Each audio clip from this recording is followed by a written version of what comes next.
What's going on, everyone? This is Dominic Dominator with the Veterans Den channel. Before I get started on my video, I hope everybody had a blessed and safe Memorial Day. Rest in peace to all our fallen warriors that are up there in heaven. And until we regroup, until Valhalla, God bless, and hope just everybody had a good, safe Memorial Day yesterday. So in today's video, I'm gonna do my very first, I guess, video blog or vlog.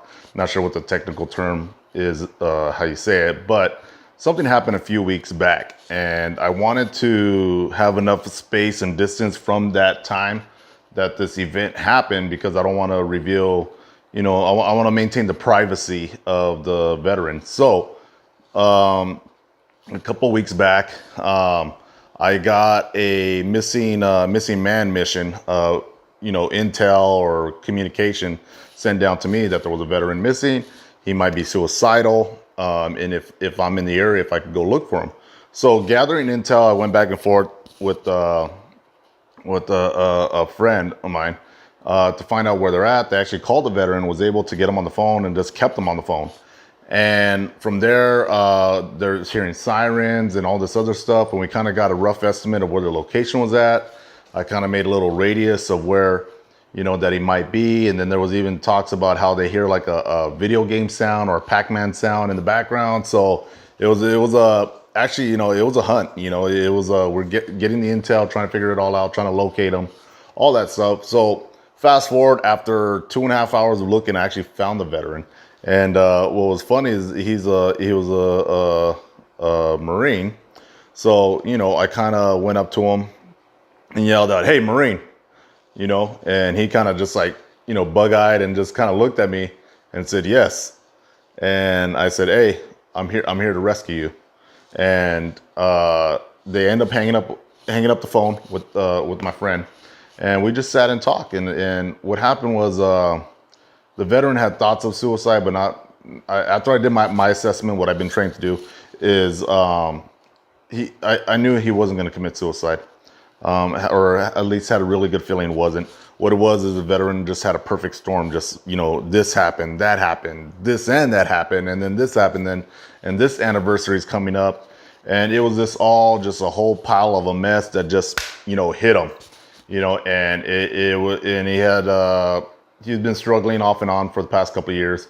So he was just at the point where like he just didn't care. I not necessarily don't care about, his life, but don't care about what happens to him, which is a difference. And I'll explain that is that when someone don't care about their life, I mean their life has no value.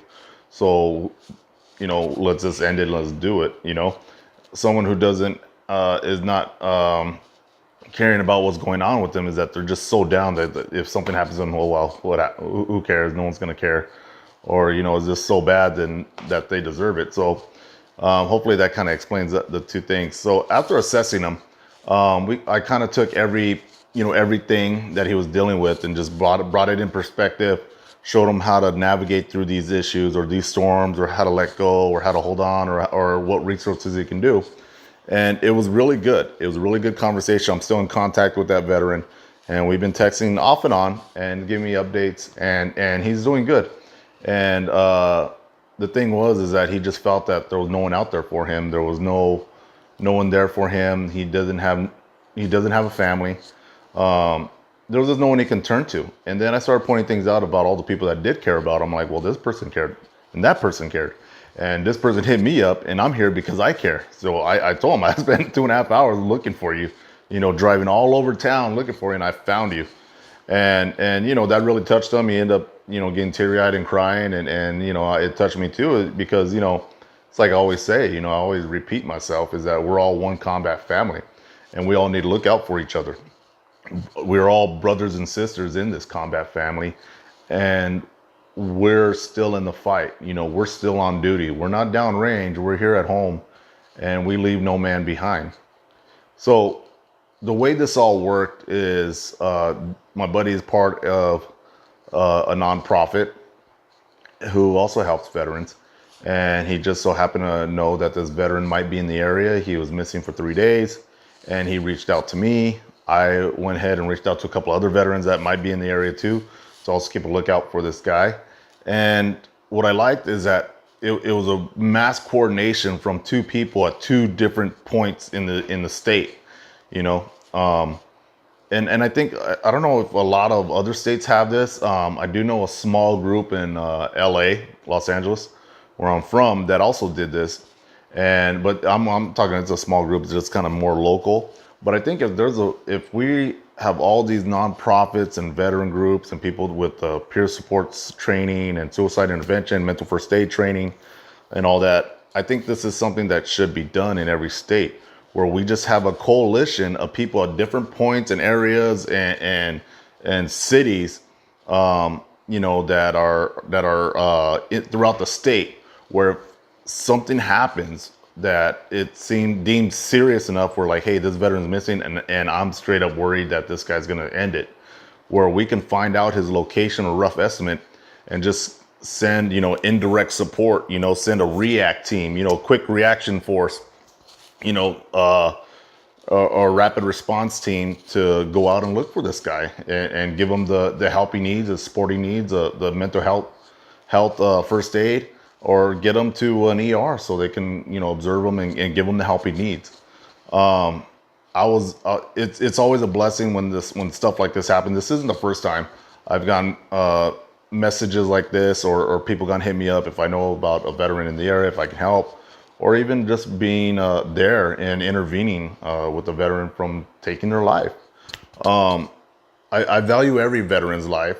Like I said before in a previous video, with my own personal experience, I have been very sad when I hear veterans that take their lives, because I know how that feels. I know how it feels to be on that edge, and you're just one step away, one string away from going to the point of no return, and it's a hard, dark feeling, because you truly feel there's nothing left. This is it. All this funneled down to this one single, you know, option, and that's all you got. And it's a dark place. And like I said, I don't think this veteran that I intervened was just having just rough time and point of his life. I don't think he was there. I don't think he funneled into that final decision. But I think he was kind of farther back, where it's just lack of options. So I think in every state there should be a coalition of veterans groups, nonprofits, where we all come together and we're all on the line. We're all on the same comm line. And if we hear something, we deem something to be very, very important, that we jump in there and get hands-on the veteran that's missing, or possibly that might be taking his life. We can send out a call. Just a well-coordinated team. So that's my first vlog. My thoughts, like I said, don't want to give out the veterans information and all that, so I'm trying to be as vague as I can. You know, just keeping the privacy. But if anybody has any good ideas, please comment. If you got stuff going on in your state, or you're part of this group or coalition in your state, please comment. Let me know. I would love to like find this out. Who knows? Maybe throw it on a web page, or even a Facebook group, you know, or something like that. Something that we can get started, at least maybe make a nationwide thing. So if you got any comments like that, please comment. Before I sign off on this video, I want to say thank you to Bushmasters Company Lima for allowing me to be their guest speaker yesterday at yesterday's Memorial Day ceremony. And also I want to thank the Fraternal Order of the Eagles for also allowing me to be the guest speaker at that location. It was very nice, very beautiful event. And yeah, it was this, you know, like I remember all my friends that passed, and in combat, in construction, and just doing PT. I knew a really good guy who had a brain aneurysm while we were in Spain, and you know, he passed because of that. So I talked about them yesterday, and you know, you get a little emotional and stuff. But anyway, I want to say thank you for allowing me to be a guest speaker. It was a great honor. Thank you for allowing me to do that. Like I said, hope everybody had a safe Memorial weekend, and also Memorial Day. We'll be cranking out with more videos when I can. More than that, hope everybody has a safe, great week. Thank you. Carry on.